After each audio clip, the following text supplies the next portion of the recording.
Assalamualaikum warahmatullahi wabarakatuh, teman-teman semua. Kembali lagi di channel Mart27 ya. Gimana kabar kalian hari ini? Semoga selalu sehat ya. Sehat badannya, sehat akalnya, dan tetap waras tentunya. Amin ya robbal alamin. Nah, di kesempatan kali ini, Senin ya, 19 Januari 2026, kita bakal bahas beberapa kabar terbaru dan tentu saja ini heboh yang lagi rame banget di media sosial, teman-teman. Yang pertama, kita bakal sama-sama menyaksikan video dari Khosinuddin atau si Tompel ya, Yayang Tompel ya. Ini pengacara yang satu ini kok makin kesini makin ngaco ya teman-teman ya. Bukannya kelihatan membela kliennya ya, malah seperti sedang menjerumuskan kliennya sendiri. Loh kok bisa? Tenang ya. Nanti kita lihat bareng-bareng videonya, biar publik atau kalian sendiri yang menilainya ya.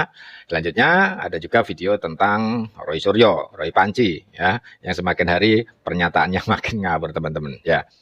Setelah Egy Sujana dan Damai Hari Lubis datang menemui Pak Jokowi, kemudian mendapatkan maaf dan akhirnya keluar SP3 alias surat penghentian perkara, ya Roy Suryo malah bikin pernyataan yang bikin geleng-geleng kepala teman-teman. Pernyataan ini bahkan membuat ya pengacara Egy Sujana, Ibu Elida Neti ya, merasa geram teman-teman. Dan tidak menutup kemungkinan Roy Suryo bisa dilaporkan atas statementnya yang dianggap ngawur dan tidak berdasar. Waduh, gimana ini ya teman-teman ya, Roy Suryo ini ya. Kalau kita perhatikan ya teman-teman, Roy Suryo ini seperti orang yang lebih nyaman ribut, lebih senang keluar-keluar dibandingkan mengikuti jalan damai seperti yang sudah dilakukan Egy Sujana dan Damai Hari Lubis dengan mengajukan restoratif justice. Pertanyaannya sederhana, kalau ya bisa selesai baik-baik, kenapa harus terus cari masalah ya? Nah, selain itu nanti juga ada video-video menarik lainnya yang sayang banget kalau kalian lewatkan. Jadi pastikan nonton sampai selesai ya. Buat kalian yang belum like, silakan di like. Belum subscribe, silakan subscribe. Dan jangan lupa nyalakan loncengnya, biar nggak ketinggalan update terbaru dari channel Mart27. Oke teman-teman, tanpa berlama-lama lagi, langsung saja kita ke videonya.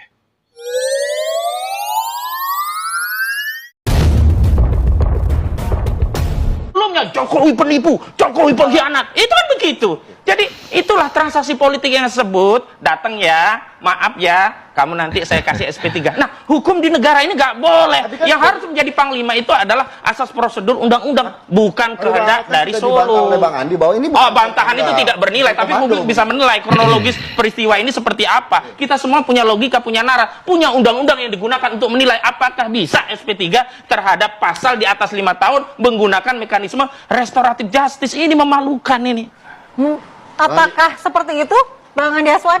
Ya, itu kan gayanya dari Khosinuddin. Dia lebih senang kliennya masuk penjara kayak gitu.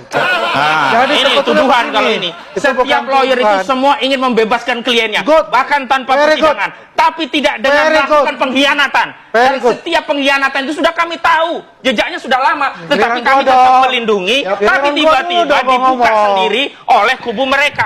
Ini yang dilihat. Ya, jadi kan begini. Dia tuduhkan lah, coba katakan licik Pak Jokowi atau apa. Ya, apa sih untungnya Pak Jokowi kayak untuk ini? Pak Jokowi sudah katakan kita pengadilan kok, silakan. Tapi ini kan ada yang namanya sosok dari sisi humanisme kemanusiaan itu. Dan itu bukan permintaan Pak Jokowi, bukan permintaan dari relawan, itu permintaan dari tersangka ini dengan kondisi masalah kesehatannya. Ya kan? Bukan, apa sih untungnya buat Pak Jokowi? Apa sih? Kan nggak ada.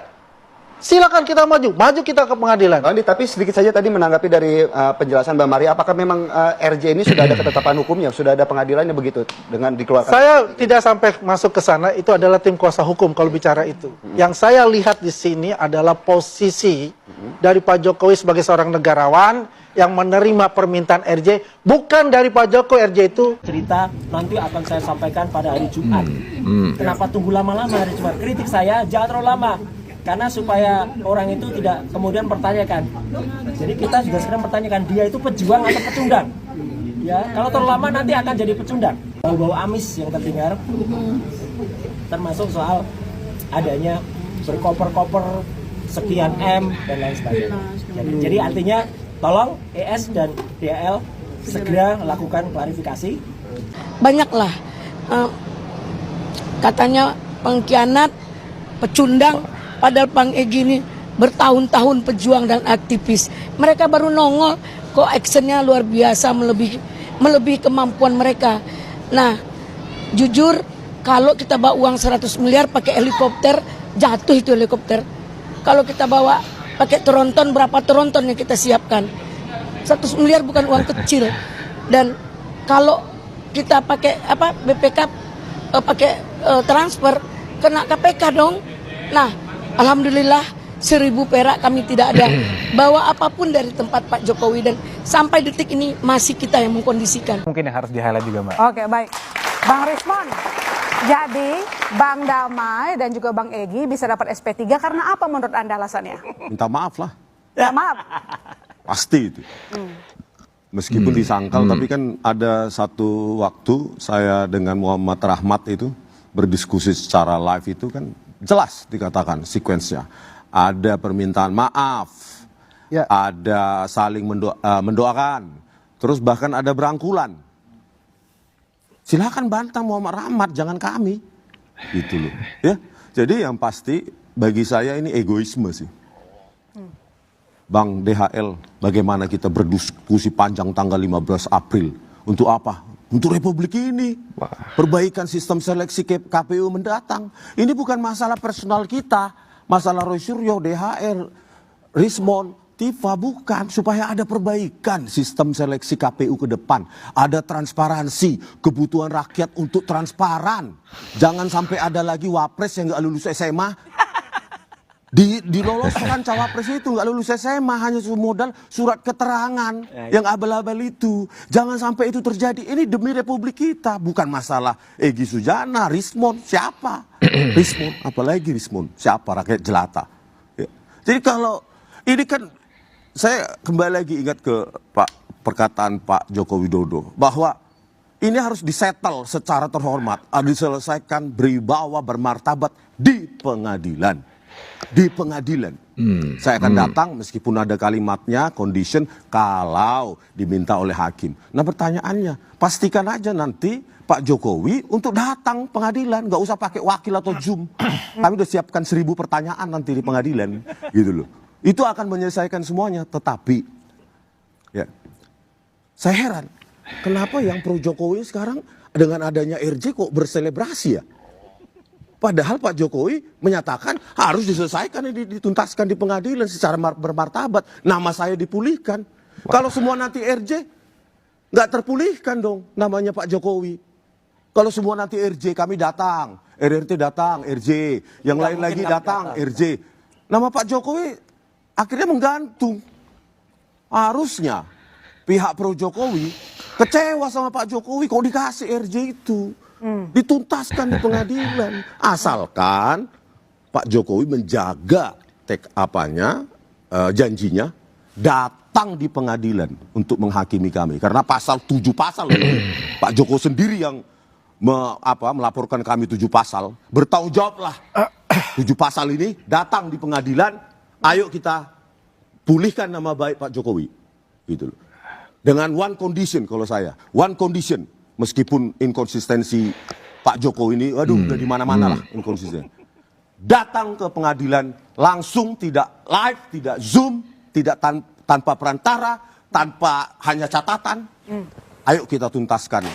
Jadi Anda merasa dipecah dengan penerbitan SP3 kepada Bang Egy dan juga Bang Damai? Sekali lagi, kalau dipecah itu seolah-olah ini kebutuhan personal RRT dan lainnya.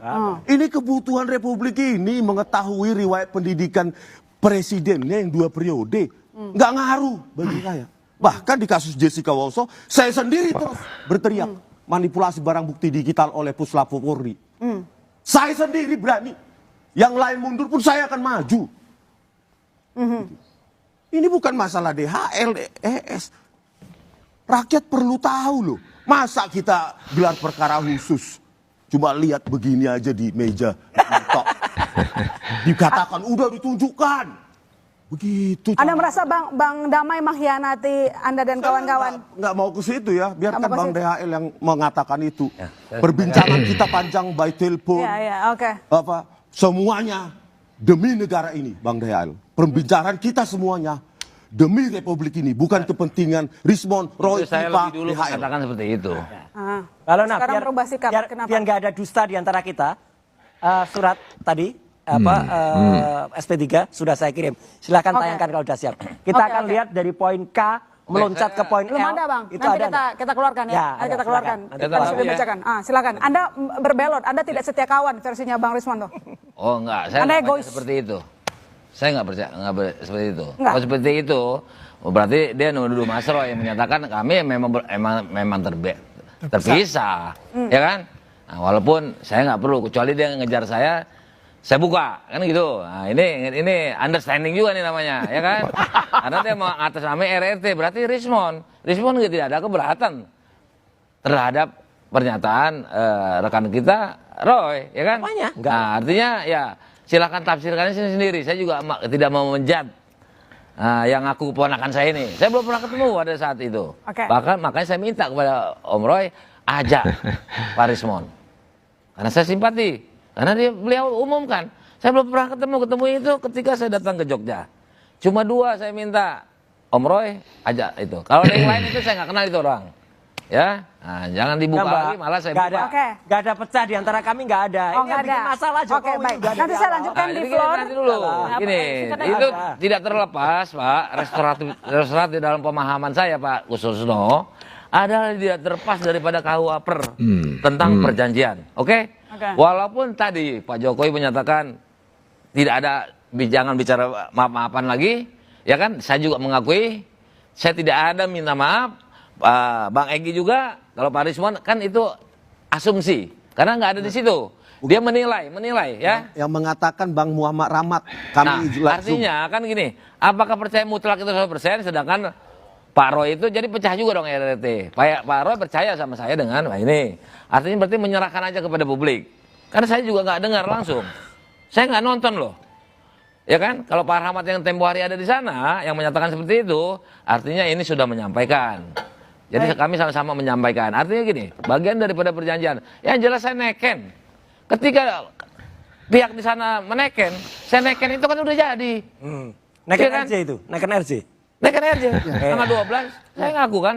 Bohong tanggal 12, saya 100% bohong. Tapi saya tidak mengupas tentang pengacaranya Egy. Jangan-jangan Oke. sebelumnya atau apa saya nggak mau tahu. Oke, baik. Saya tanggal 13 neken. Artinya Oke. mau diartikan. Bang, Bang. Itu Oke ya, restoratif. Pak Suparji, jadi bagaimana Saya ketika tanggal 13, SP3 saya dulu diterbitkan, dari apakah ada kita tanda-tanda justru. tidak ada Jadi kalau permintaan maaf dibilang- menurut Anda? Bang Gantian. Ya udah. Oke, komen. Oke. Baik. Assalamualaikum warahmatullahi wabarakatuh. Saya akan menambahkan, jadi insya Allah tidak akan mengulangi apa yang tadi disampaikan oleh Mas Refli Harun selaku kuasa hukum kami dari Bala RRT. Tadi juga ada Pak Girsang, ya Pak Jamada Girsang. Nanti juga ada Pak Alkatiri dan tentu saja Dr. Tifausia Tiasuma. Kita memohonkan izin. Dr. Rismon hari ini lagi berada di Bandung, lagi berada di luar kota, jadi tidak bisa ikut membersamai. Pengennya tadi ikut membersamai, tapi ya udah diwakili oleh kami berdua. Nah, yang pertama adalah tadi Mas Refli atau Dr. Refli atau Prof. Refli mengatakan bahwa kita menyambut baik dan sangat mendukung keputusan Komisi Informasi Pusat kemarin pada perkara yang diajukan oleh Dr. Bonatua Silalahi. Yaitu apa? Salinan ijazah milik Joko Widodo yang sudah digunakan, sekali lagi, sudah digunakan pada tahun 2005 dan 2010 di KPU Solo, kemudian 2012 di KPUD DKI Jakarta, 2014-2019 di KPU Pusat, itu sifatnya adalah terbuka dan harus disampaikan kepada publik, ya, karena itu adalah dokumen yang tidak boleh dirahasiakan atau di luar ketentuan pasal 17 Undang-Undang Nomor 14 tahun 2008 yang kebetulan saya juga ikut menyusunnya. Karena KIP menandaskan atau kata Prof. Raffi itu memperkuat ayat 18 pasal 18 ayat 2 di Undang-Undang KIP bahwa orang yang pernah menggunakan ijazah itu adalah selaku publik yang harus menginformasikan. Jadi nanti di sini kita akan melihat siapa penanda tangan legalisasinya, kemudian tanda tangan dari profesornya, dari rektor, kemudian dekannya. Dan saya atau kami sudah mendapatkan petunjuk bahwa ada di antara 5 dokumen yang ada di KPUD dan KPU itu adalah tidak berkesesuaian dengan faktanya. Jadi clear banget. Ada petunjuknya nanti akan kita informasikan. Kami mendukung penuh, kami mengucapkan terima kasih kepada KIP, Komisi Informasi Pusat, yang telah memenangkan suara rakyat. Jadi ini adalah kemenangan rakyat. Yang kedua adalah yang ingin saya sampaikan. Jadi tadi benar kata Pak Jamada Girsang. Kami begitu melihat gelar perkara khusus yang kemudian sosok kertas seperti ini yang ditampilkan, ya, saya langsung saat itu juga tanpa tadi ngaleng-ngaleng saya langsung bilang, lah ini palsu. 99,9% palsu karena fotonya itu sangat-sangat kontras dan foto ini adalah sangat-sangat tidak berkesesuaian kalau foto itu dikatakan 40 tahun yang lalu. Dan orang lain yaitu Bapak Komjen Polisi Purnawiran Ugreseno kemarin pada saat sidang lawsuit yang ada di Solo juga mengatakan, saya kenal langsung dengan Pak Jokowi. Saya lihat foto ini bukan Jokowi, itu seorang mantan Wakapolri ya. Jadi mantan Pak Kapolri yang semoga didengarkan oleh para junior-juniornya di sini. Karena beliau mengatakan orangnya tidak sama. Nah, jadi artinya apa? Jelas betul bahwa bukti yang coba diajukan ini adalah memang tidak berkesesuaian dengan fakta. Apalagi dalam gelar perkara khusus itu, bukti itu dimasukkan dalam plastik begini. Nah, coba kalau itu ada embos, tangan siapa yang bisa nembus masuk ke plastik? Nggak mungkin, plastiknya tebal, lebih tebal dari ini malah. Ya, jadi nggak mungkin kalau di sini ada embos, apalagi dia mengatakan embus, bukan embos, embus. Ya gitu, di dalam salah satu infotainment cc.com saya rekam itu pernyataannya, itu kan ada embus. Tangan saya meraba, meskipun saya nggak boleh. Ya nggak mungkin raba, uang plastiknya itu nggak sobek, nggak apa-apa. Dan kita juga mengaturkan doa Al-Fatihah kepada pemilik ijazah ini, karena adik dari beliau yaitu Pak Rujito kemarin sudah menayangkan ini ijazah aslinya di Pengadilan Negeri Solo pada citizen lawsuit. Boleh dipegang, boleh difoto, bahkan Mas Rujito mengatakan, Pak Taufik juga, kemudian Pak Andika juga mengatakan silakan difoto dengan high resolusi.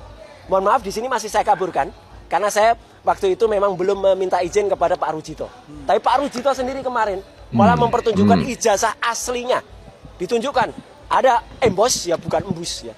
Ada embos, ada watermark, dan ada satu lagi yang dia center-center. Ya, nah itu apa? Nanti akan ada. Jadi sekali lagi teman-teman semua, saya ingin menandaskan bahwa 3 poin tadi itu sangat-sangat penting. Dan itu sebenarnya saya mengulangi statement Prof. Refli tadi. Apa yang kami lakukan itu sebenarnya justru beda dengan apa yang dilakukan oleh orang bernama Dian Sandi Utama dan Andi Aswan. Didukung oleh ahli abal-abal namanya Joshua Sinambela. Yang justru dialah sebenarnya melanggar. Jadi Andi Aswan dan Joshua Sinambela pada 2 kali tayangan TV, tanggal 19 dan 25 November, live, dia menunjukkan ijazah palsu. Kenapa? Karena justru ijazah yang di-upload oleh Dian Sandi ini dikoreksi. Sehingga logo Universitas Gadjah Madanya menjadi rusak. Itulah yang harusnya dilakukan oleh kepolisian, menerapkan pasal 32 dan 35. Bukan kami. Kami nggak pernah melakukan rekayasa. Yang kami lakukan ini adalah zooming atau magnifying. Bukan editing, ya zooming atau magnifying itu biasa. Misalnya, saya sering diminta oleh Polda Metro dan Mabes untuk misalnya ada perampokan di supermarket, nggak jelas plat nomor motornya atau plat nomor kendaraannya. Saya diminta menganalisis. Masa saya menganalisis gambar besar ada logo supermarketnya atau apanya? Enggak. Saya zoom ke plat nomor. Saya lakukan proses spiration, cyan, magenta, yellow, black. Kemudian saya pisahkan lagi. Teksturnya saya tambahin. Saya tingkatkan hue-nya, saya tingkatkan sharpness-nya. Itulah yang kami lakukan. Dan pada saat itu, ijazah yang disebut 1120 milik Joko Widodo dan ijazah 1117 milik Sri Murtiningsih, ijazah 1115 milik Frono Jiwo. Ini beda, teman-teman bisa lihat. A-nya beda. Ijazah milik Joko Widodo, istilah saya waktu itu adalah mencotot, ya, mencotot atau keluar. Nah, nanti kita juga akan mendengarkan statement dari Dr. Tifa bahwa 700 sekian dokumen itu, 709 dokumen itu pun juga diverifikasi. Apa itu kok bisa dijadikan barang bukti? Mestinya satu barang bukti saja cukup. Dan statement yang menarik dari, sekali lagi, Pak Komjen Ugreseno, kalau yang namanya barang palsu, itu yang biasanya disita. Saya kasih contoh, Michael Benyamin Sinaga mengadukan Andi Aswan dan salah satu termo lainnya ya, saya sebut aja deh, namanya Mo1 dari Mo1 TV, itu namanya Irjan ya, Laurentius Ijambu, ya, itu karena menuduh Michael Sinaga itu kartu persnya palsu. Michael Sinaga memberikan kartu pers ke polisi. Apakah disita kartu pers itu oleh polisi ini? Enggak, dikembalikan. Barang yang asli dikembalikan. Barang yang dicurigai tidak asli disita. Nah, jadi Pak Komjen Ugroseno juga mengatakan, kok lucu, malah ijazahnya Jokowi itu disita. Jadi sekali lagi itu poin-poin dari saya. Jadi menambahkan apa yang tadi sampaikan Prof. Refli dan juga Pak Jamada, nanti akan tambahkan Pak Al-Katiri dan juga Dr. Tifa. Sedikit saja, saya tambahkan di luar ini sedikit. Sekali lagi jangan percaya dengan foto ini ya. Foto ini adalah hoax. Ini rekayasa, AI generated. Ya, dibuat dengan menggunakan artificial intelligence. Ya, ini mesra sekali tapi nggak ada. Dan orang yang bersangkutan sudah menyatakan nggak ada minta maaf itu. Nah, jadi makanya kita tunggu saja. Kenapa dia? Oh ya, silakan. Ya, nggak ada minta maaf. Ini palsu ya? Palsu ya? Nggak ada. Jadi statement dari ES Egy Sujana dan kemudian Damai Hairul Lubis itu akan membuat orang-orang itu bertanya-tanya. Dan sekaligus orang-orang itu akan membuat satu pemikiran di kepala dan pemikirannya adalah budrek mereka. Ya, budrek itu pusing. Jadi silakan orang-orang pusing. Budrek ya, budrek lah, bukan budrek ini pakai ini. Ini bukan. Tidak ada. Itu. Ya berdatang aja, makanya tanyakan ke Pak Egy Sujana dan Damai Hairul Lubis. Saya ketemu Pak Damai Hairul Lubis di salah satu TV kemarin sore. Saya mendengar suara langsung dari Pak Egy Sujana di TV yang lain dalam acara live juga. Pak Egy Sujana mengatakan nggak ada maaf-maafan. Bahkan dia mengibaratkan kedatangan saya dan Damai Hairul Lubis itu bagaikan Nabi Musa dan Nabi satu lagi, Nabi Harun mendatangi Fir'aun. Wah, ngeri banget, mendatangi Fir'aun. Jadi biarkan orang-orang yang memperbincangkan itu silakan budrek. Kami tidak ambil pusing. Kami tidak ambil budrek. Kami RRT tetap solid, bahkan RRT tetap solid dengan 5 yang lain, bahkan dengan 4 yang lain. 12 ya, jangan coba dipecah-pecah dengan politik DVD et impera gaya komponi. Ya, terima kasih. Ya biasa kalau buku, respon juga kasih buku ke siapa-siapa. Dr. Tifa, saya, dan juga kasih buku ke Pak Prabowo juga. Ya, nggak apa-apa, kritikan. Ya, harus CBM. Ya, jangan cemen. Bludrek dan juga memalukan. Nah, sekian terima kasih. Wassalamualaikum. Ya. Ya tanyakan makanya ke Pak Egy. Ya. Nggak apa-apa, silahkan diajukan RJ. Dan kemarin kuasa-kuasa hukumnya juga bingung mendengar statementnya Pak DHL sama Egy. Ini nggak minta maaf kok kasih RJ. Ya udah, makanya. Tapi benar ya, dibenarkan memang sudah mengajukan RJ. Katanya semenjak 2 minggu yang lalu. 2 minggu. Mending tanyakan langsung lah. Ya, jangan kita. Ya, nanti budrek kita. Enggak. Udah, di luar itu ya. Terima kasih. Wassalamualaikum warahmatullahi wabarakatuh. Ya. Silakan. Jadi soal Egy Sujana itu tanyakan kepada Egy Sujana ya. Jangan tanyakan kepada kita. Tapi dari acara langsung di sebuah TV dia sendiri mengatakan tidak minta maaf, itu aja yang bisa kita sampaikan. Dr. Tifa silakan. Baik teman-teman, sebagai kesimpulan dari pembahasan kita hari ini, kita bisa melihat sendiri bahwa semakin ke sini, semakin jelas mana yang benar-benar ingin menyelesaikan masalah dan mana yang justru memilih terus memperpanjang kegaduhan. Ada yang berani datang, meminta maaf, dan memilih jalur hukum yang dewasa dan beradab. Tapi ada juga yang masih sibuk berkuar-kuar, membuat statement ngawur, bahkan berpotensi menyeret dirinya sendiri ke masalah hukum baru. Hukum itu bukan soal siapa paling keras suaranya, tapi siapa yang punya bukti, tanggung jawab, dan itikat baik. Dan pada akhirnya, kebenaran tidak perlu teriak-teriak, karena waktu dan fakta akan menjawab dengan sendirinya. Kita sebagai masyarakat cukup menonton, mencatat, dan menilai dengan akal sehat. Jangan mudah digiring opini, dan jangan mau dibodohi narasi yang menyesatkan. Saya pamit, tetap jaga logika, jaga akal sehat, dan jangan lupa waras itu penting. Wassalamualaikum warahmatullahi wabarakatuh.